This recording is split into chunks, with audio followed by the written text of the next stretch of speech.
This is Beyond the Veil with Norman Meredith. Good evening, ladies and gentlemen. Welcome back for the bonus edition of Beyond the Veil with me, your host, Norman, in Pickens, South Carolina, and my co-host and producer, Ed. Hey there. Give a shout out, everybody.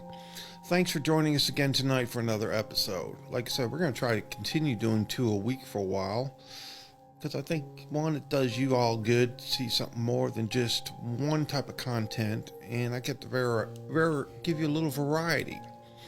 And it makes Ed Pocket look good, too. Hey, it is what it is, man.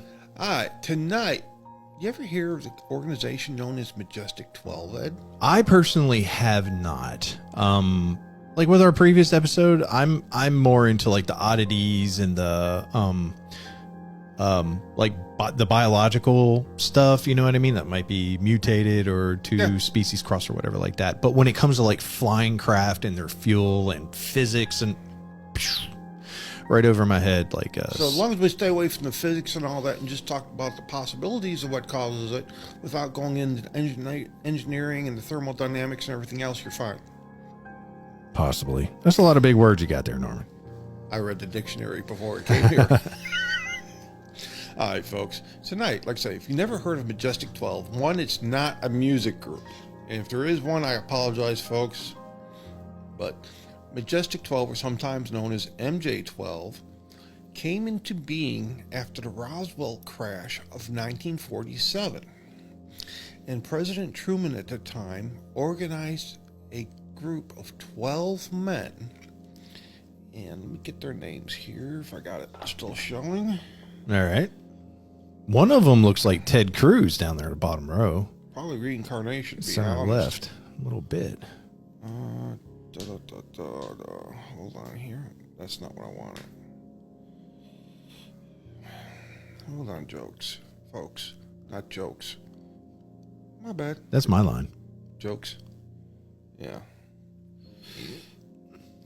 Okay, Majestic 12.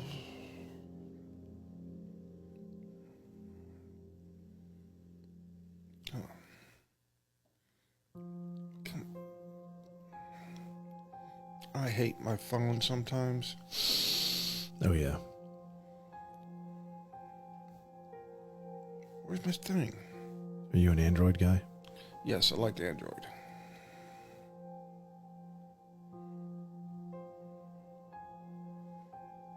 I lost it. I just had it, and I just lost it. What could it be?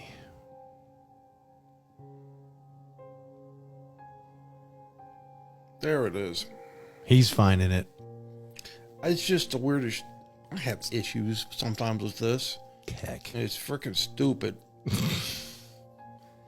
Everything is, man. You know?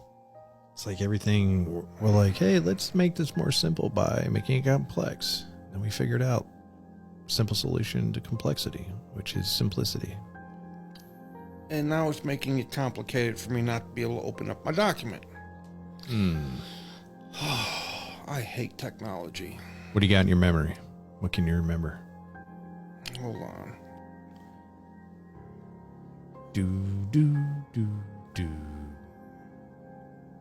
Well, it's not Maine I want it. I tell you Damn what, it. Audience listening to us, All check us out. Oh, I was going to say, put somebody in below who is your favorite cryptid. And are you a Greys kind of person when it comes to aliens? Or are you the one that sometimes you see in The Simpsons as like tentacles and is all sorts of weird? Put in your favorite weirdness in the comments. I know you've got it in you. You can do it. You know, it's interesting you mentioned What is it, Norman? Greys and tentacles. It was just amazing how that a lot of that stuff was coming true, that a lot of these folks were on the Epstein Lolita Express. Sure. And that these people had ties to government intelligence agencies and everything else.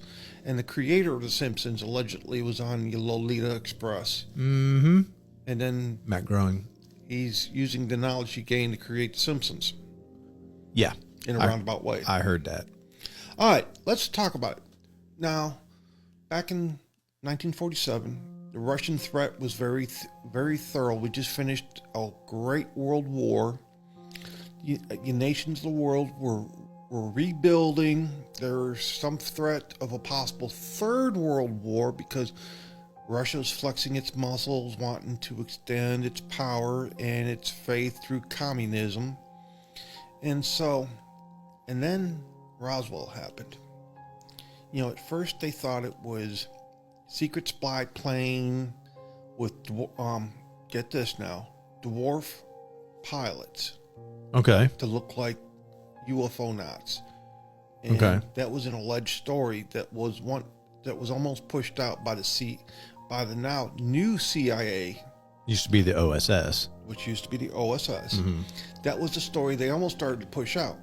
But then they also tried to push out that it was Operation Skyhook, which did balloon testing of dropping mannequins to see how they react with parachutes and different other equipment. But the thing is, Operation Skyhook didn't start until 1949. So there was a lull between the two. Right. And so what was happening is, and I'm going to bring it up here. There's my two people. All right. Come on. Don't make me, I hate I'm going to bring my laptop next time. Bring your iPhone. No, I can't. All right. So, Majestic 12 is most famously known as for UFO conspiracy theory. Okay, I'm going to give you that. I'm going to give you this quick thing involving purported scientific committee of scientists, military leaders, and government officials. Mm-hmm. There are some, they name also appears in various modern products and media, okay? And it's gone through numerous name changes since 1947. The origin began in 1984 when leaked secret government documents were circulating among UFOologists. The purpose, these documents claim President Harry S. Truman established a committee in 1947 to investigate and recover crashed alien spacecraft, especially following the Roswell incident. Yeah. Because there's one famous photo you'll see of a man holding wreckage. Mm-hmm. Bring that up, please. There it is. That is Major Jesse Marcel of the only atomic bomber group in New Mexico. He was the intelligence officer. And he's holding up the alleged wreckage.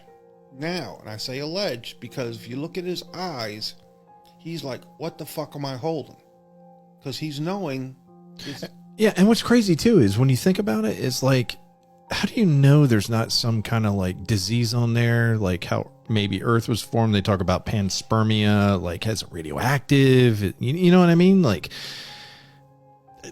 they're just like touching it. It's crazy, man. Yeah, I know. But the look on his face is like, you got to be kidding me. You want me to show this stuff? This is not what I've seen. And even in his book, there's a couple of books out there. One's written by his son, who is a medical doctor and served in the U.S. Army as a colonel, talking about Roswell. And I do recommend finding those books and reading them.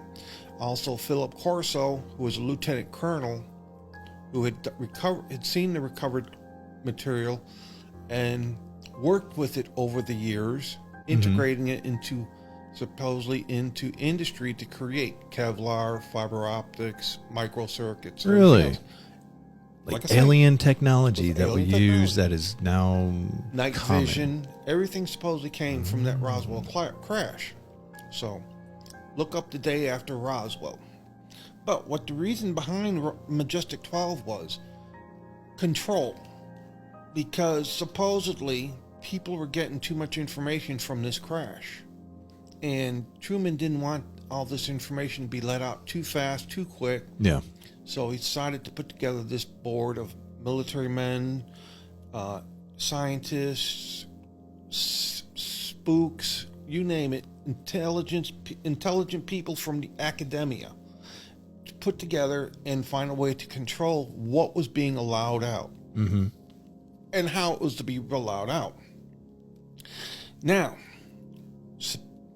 officially, according to the authenticity, the FBI, the U.S. Air Force, and the Government Accountability Office have all declared the documents to be forgery, completely bogus, Most experts consider that an elaborate hoax, possibly as part of 1980s disinformation campaign, say Majestic 12 doesn't exist.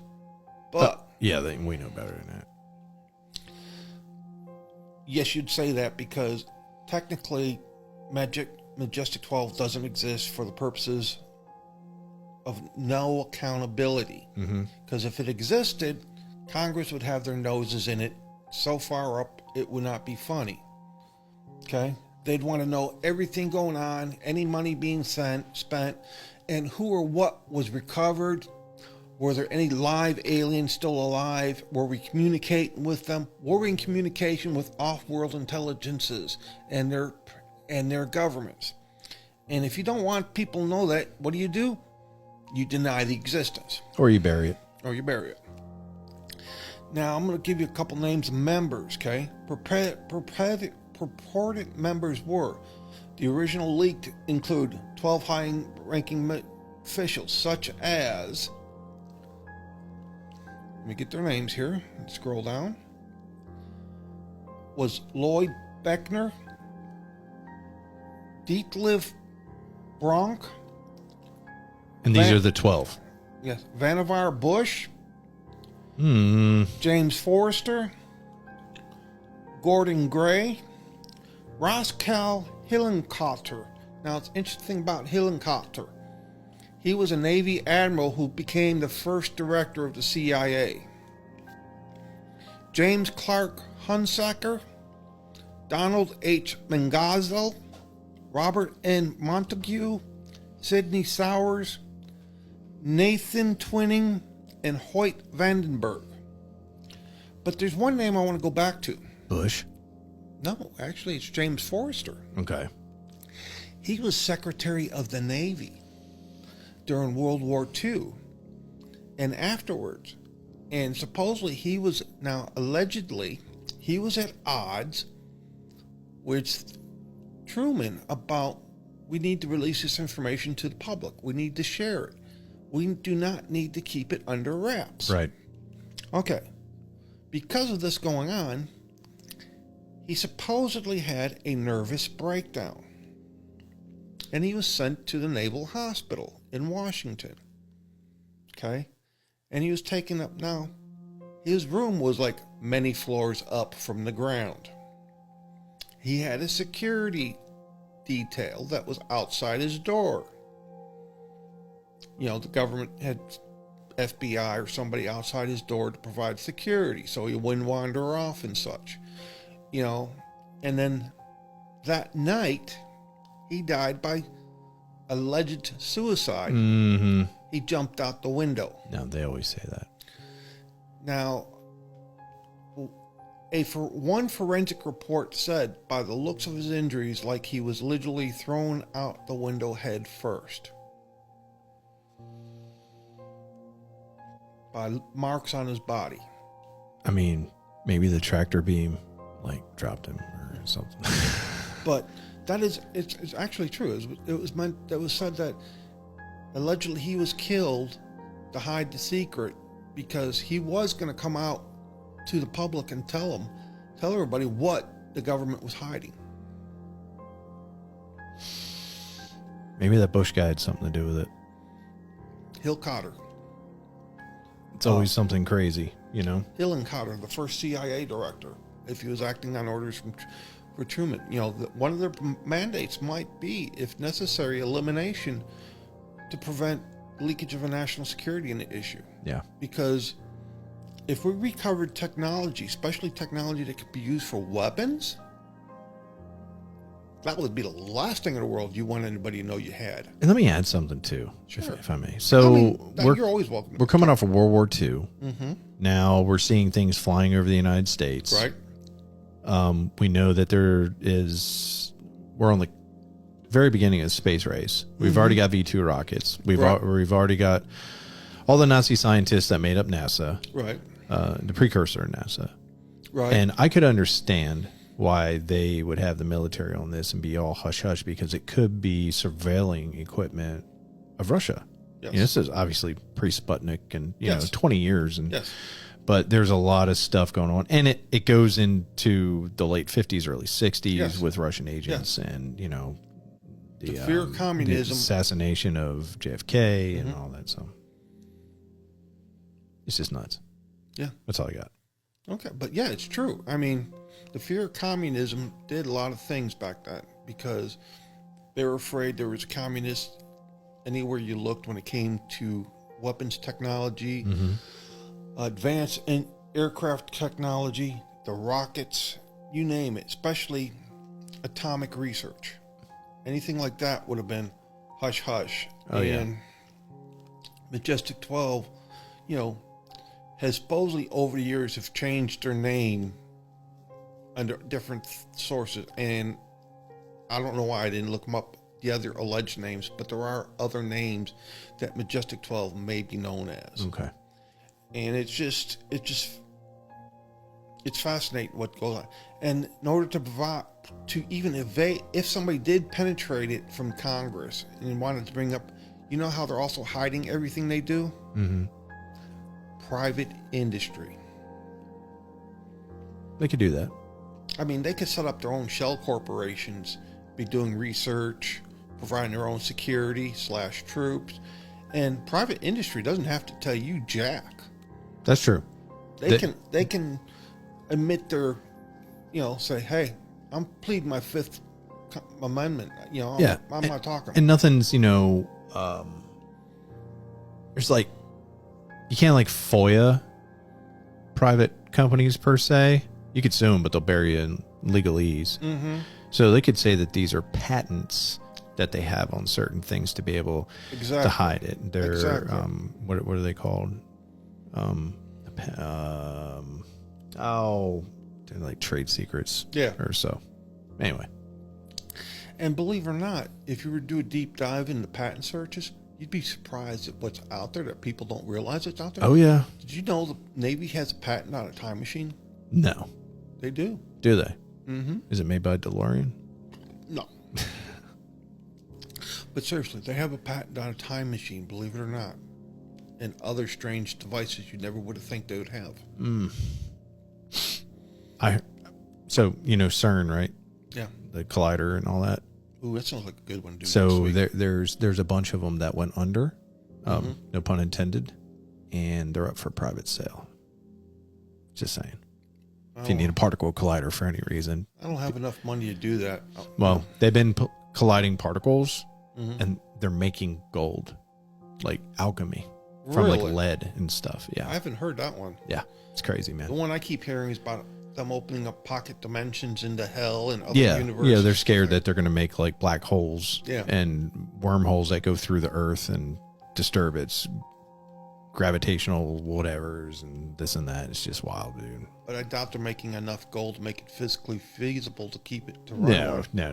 Costs more Yeah. than what it is. Yeah. But they're private. They're for sale privately right now. So you can get one. There's one in the U.S. and Georgia, ain't there? Yeah. I think there's a couple in Utah. Something to think about. But this is just something to think about. Just think about Majestic 12. Look through. We're going to go through some of these pictures here. Crash sites. This is a diorama of a crash site. Body retrieval of an alleged alien. Jesse Martell holding up the remains of the Roswell crash. Artist rendition using AI. I think that was actually a space probe that crashed. I want to say it was a Venus probe that returned to Earth. And that's a picture of that, even though they're portraying it as a UFO. And I don't think I got anything else up there.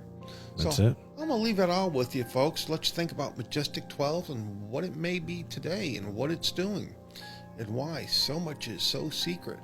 So we'll leave you with those thoughts. And next week, maybe we'll talk about CERN and what's behind the door. And totally explaining what it is and why. Yeah. And some interesting things about odd connections. Like, why do they have a statue of one of the devils outside their facility? It's wild, man. I know, ain't it?